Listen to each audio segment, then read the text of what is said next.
It's time for another road trip camping adventure. We packed up the bedrock, hit the road, and headed west. We're here in the Porcupine Mountains for some camping, hiking, and brook trout fishing. 9 million acres of forest, 1,700 miles of continuous shoreline, 4,300 lakes, 12,000 miles of streams, more than 300 waterfalls, 15 counties, 2 time zones, and 1 area code. Welcome to the Upper Peninsula. Welcome to 906 Outdoors.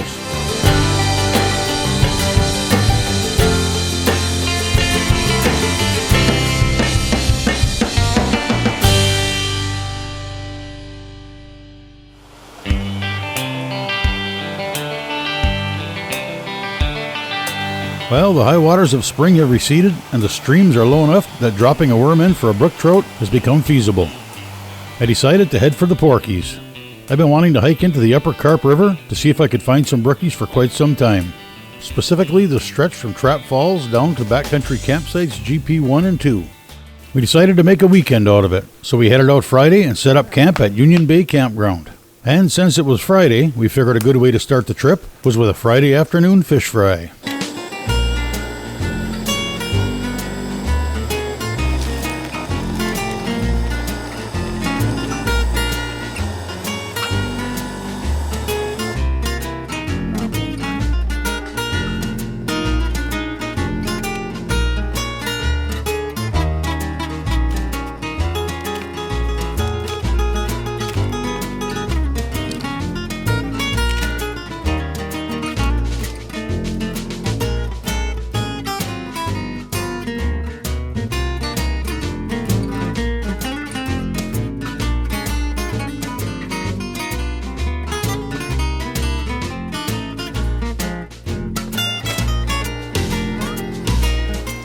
Actually, our Friday afternoon fish fry turned into a Friday night fish fry.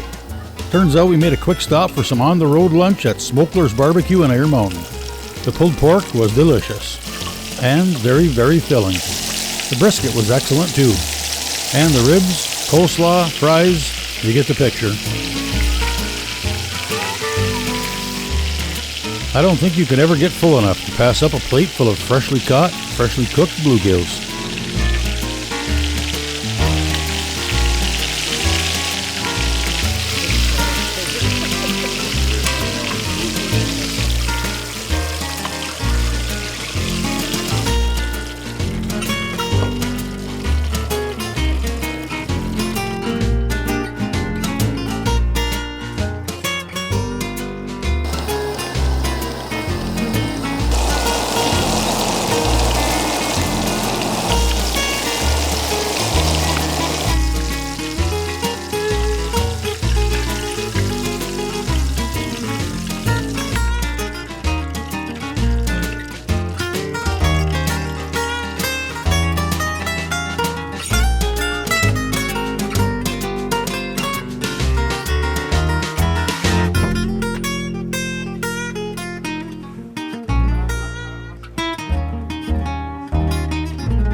Today's show is brought to you in part by Rapid River Knife Works, home of Michigan's largest custom knife factory showroom.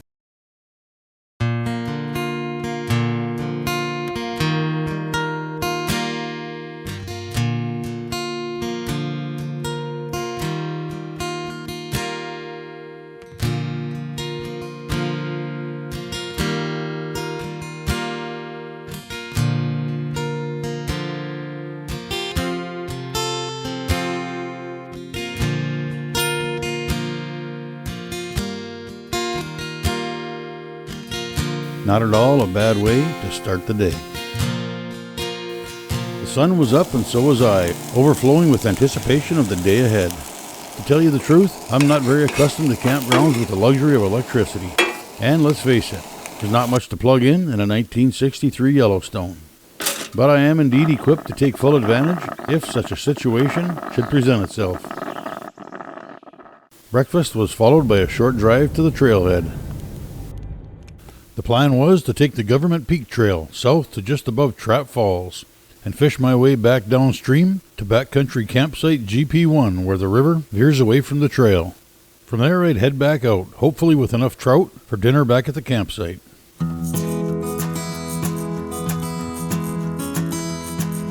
The hike in was as scenic as I had hoped, and come to expect.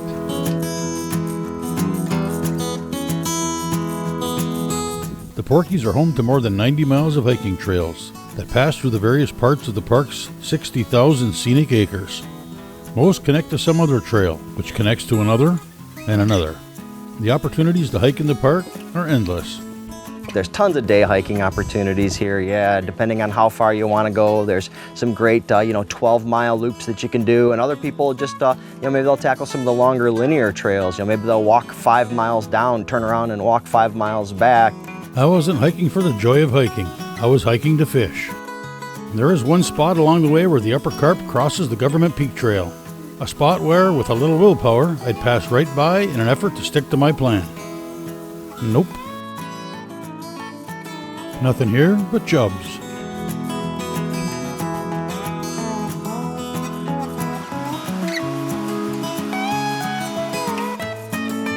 Some of the premier hiking are the trail along Lake of the Clouds area, the Escarpment Trail, and then also on the other side would be the Big Carp River Trail. Some of those, the views up there are just phenomenal. We constantly hear from visitors that they just didn't realize there was anything like this in the Midwest.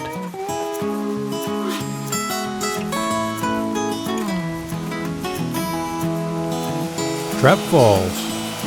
Now that is hard to pass by.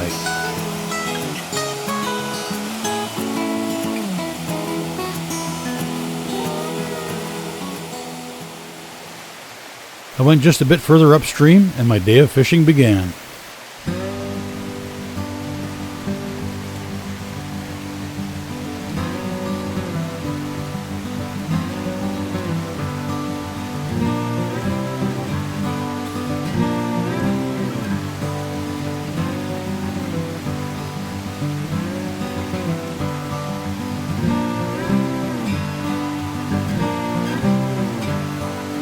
I'd already concluded that the fishing on this river was excellent. The scenery alone was over the top. A trout fisherman's dream. Never-ending drops and small waterfalls. An irresistible pool at the end of every one of them, each with a hungry, waiting trout.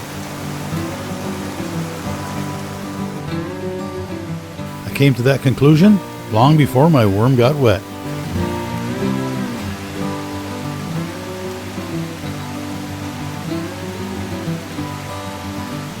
It didn't take long and I was on my way to a much anticipated brookie dinner.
"906 Outdoors" is brought to you in part by Christ, your Northwoods neighborhood store.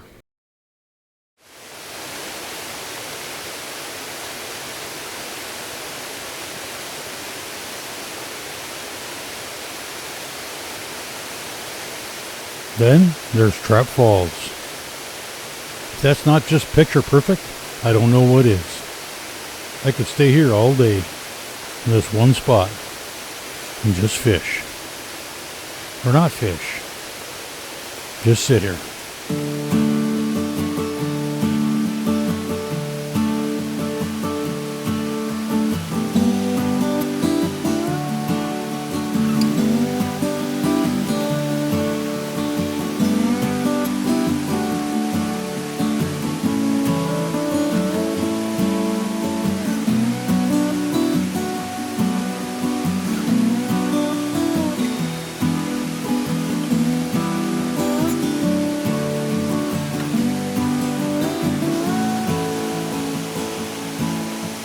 Doesn't get much better than this.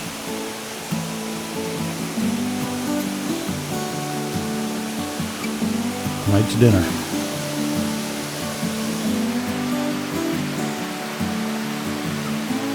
There's a lot of different fishing opportunities in the park. There's lots of trout streams in the park that's all got a lot of the native brook trout in them. We've got several rivers in the park that get salmon or steelhead runs in them in the spring and or fall. And plus, a lot of people in the park will fish offshore, just fish the big water, Lake Superior, the shore of Lake Superior from the rocky shores and catch anything from lake trout to steelhead. And I'm sure some people probably catch some whitefish and various other fish, coho. A lot of fishing opportunity here.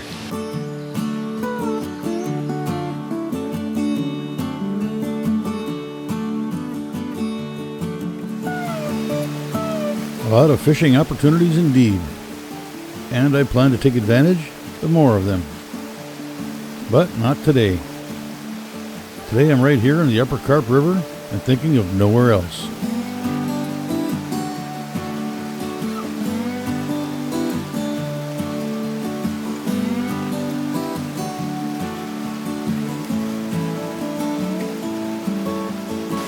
Well, there's dinner for Patty.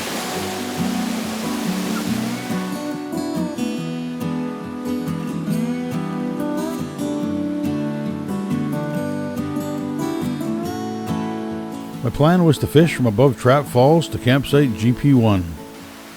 I actually probably fished only half of that. Next time I'll have to spend a couple of days out here and do some backcountry camping. There's so many perfect spots to drop a worm or a spinner. So much to see and take in. It'd be pretty hard to get yourself to hurry on this stretch of river. There are certainly other places that are easier to get to, but probably not many is hard to leave. It was time to put away the rod, zip up the backpack, and leave the river behind. Time to head back to the campsite for a little relaxation, something cold to drink, and of course, dinner. The hike in was a steady, relatively fast pace to get to my destination and get started. The hike out was more of a casual walk. I'm not sure if it was because I had time or it just felt right. Either way, the day in and out were a great part of the fishing.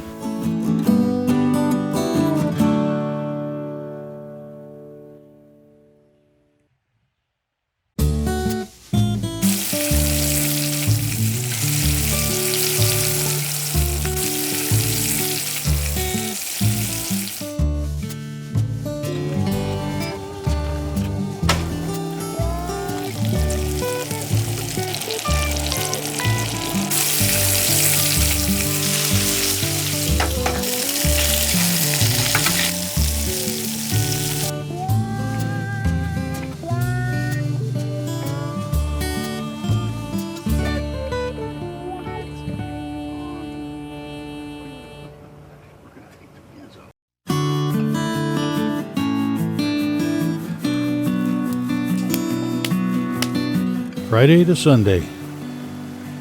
It's amazing the impact a few days here can have. While I was here, I forgot about all of the things I have to do back home. But when I'm back home, I won't forget about the things I did while I was here. The camping, of course the fishing, watching the sun rise over Lake Superior, and the amazing scenery.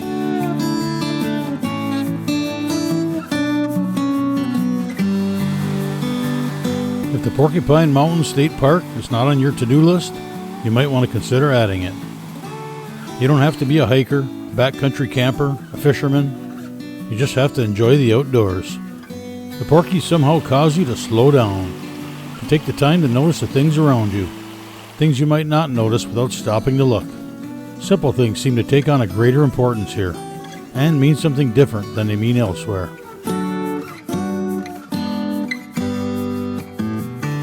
"60,000 acres of virgin timber, secluded lakes, winding streams, miles of hiking possibilities, campsites of all kinds, cabins from one end of the spectrum to the other, and scenery that amazes me on every visit I make. The Porkies are one of the many unique and special things we are fortunate enough to be surrounded by here in the Upper Peninsula."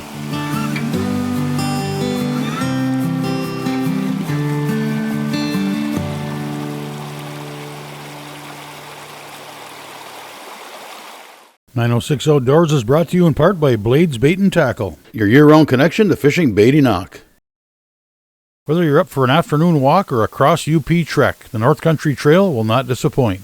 The Upper Peninsula portion of the trail enters the UP at the Mackinac Bridge and exits near Ironwood, passing through old-growth forests, rugged hills, and Lake Superior shoreline.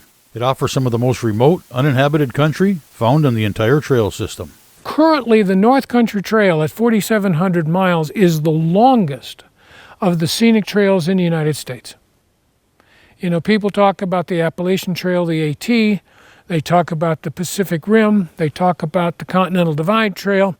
This is the longest trail, but it's also fascinating in that, you know, you think, where does it go through, like Ohio? And how can you go through Dayton, Ohio, and say you've got a magnificent trail? The community of Dayton has an absolutely spectacular trail.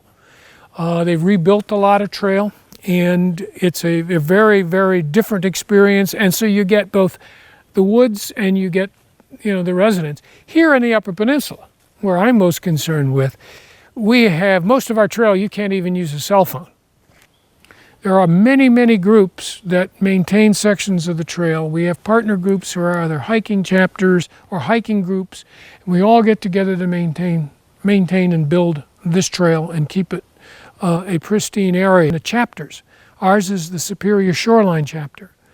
To the west, we have the North Country Trail hikers, and then there's 2 chapters beyond it. To the east, we have the Hiawatha Shore to Shore. If you go onto their websites, we all endeavor to have a lot of descriptions about what you will find along our respective trail sections, including descriptions of not only the trail tread and where you have to cross a road or walk a road, but whether it's wet, whether it's hilly, whether you have an area that is different. We can't put a lot of blazes up because of regulations, but all of that's going to be there. Maps are on our website so people can see those. And this is not only just for the Upper Peninsula, but this is for all 4,700 miles of the trail. Again, it starts in New York. Our gem, our trail also is almost exclusively foot trail. We don't have horses, don't have bikes, we don't have ATV. For just to keep it simple, keep it beautiful, keep it quiet. We have both federal land, we have state land, we have private land that is traversed by the trail. When you get to the areas in Pictured Rocks sees about 11,000 hikers a year. When you get there, you've got a different trail. And you do have a lot of rocky areas. You have areas where the great vistas onto Lake Superior are second to none as far as looking out, because you're up very, very high above Lake Superior in most places. And so consequently, you've got great vistas you can see. If you get there in the spring, as the trail's in a constant state of development, and it takes a lot of manpower to maintain it, especially because things grow so quickly. Ultimately, it's, you know, our goal is to have the absolute premier hiking experience in North America. Is what we try to do is to get people to adopt sections of trail, or somebody's got a camp and the trail's nearby. Well, maybe we want to adopt a half a mile either way from their camp. We are under the auspices of the National Park Service. We are all volunteers for them. In fact, our entire organization for 4,700 miles only has 9 full-time and part-time employees. Everybody else is volunteer. But our trail is a linear trail, which means it goes from, not necessarily in a straight line, but it doesn't circle back, which says, okay, if you're going to hike a section of trail, you got to think about how you're going to get to the beginning and get to the end, and back to the end. Where's your vehicle? Are you going to be up to hiking in and out? And camping along the trail, people can camp anywhere along the trail. If you're by a state park, there are rules about how far you can camp. You have to be away to camp there, but that really doesn't happen that often because there's not that many of them. Along the North Country Trail, as we are here in the forest area, the Forest Service property, you can camp anywhere along here. And there are some camps that are set up in various chapter sections, and our organization breaks up the trail in chapters. Our chapter has totally about 120 miles. Each chapter has about that that you maintain or are responsible for maintaining. Some of them have camps on them, some don't. If one thinks about what would you like to find somewhere on the trail, it's in one place or the other, be it in the Lower Peninsula, in the Upper Peninsula. You can find that. If you want to go through marshes, there are marshes to go through. Some of them have boardwalks, walk across beaver dams, but we try to tell people, think about this in terms of 1 mile in a half an hour. That you'll be able to do that. You can schedule it that way, and it makes it a little bit more enjoyable. Try to figure out where your roads are in advance if you're hiking an area, because you've got to know where to park a car, and if you're going to have to walk back on the trail to do that. Also, let somebody know. It's all interesting. You keep finding different things. I can walk a trail a dozen times. This particular segment I've probably been on 150 or 200 times, and yet I'm always seeing something different, or maybe hearing something different. Feel free to join us on Facebook or visit us at 906outdoors.com. Thanks for watching, and we invite you to join us next week for another adventure right here on 906 Outdoors.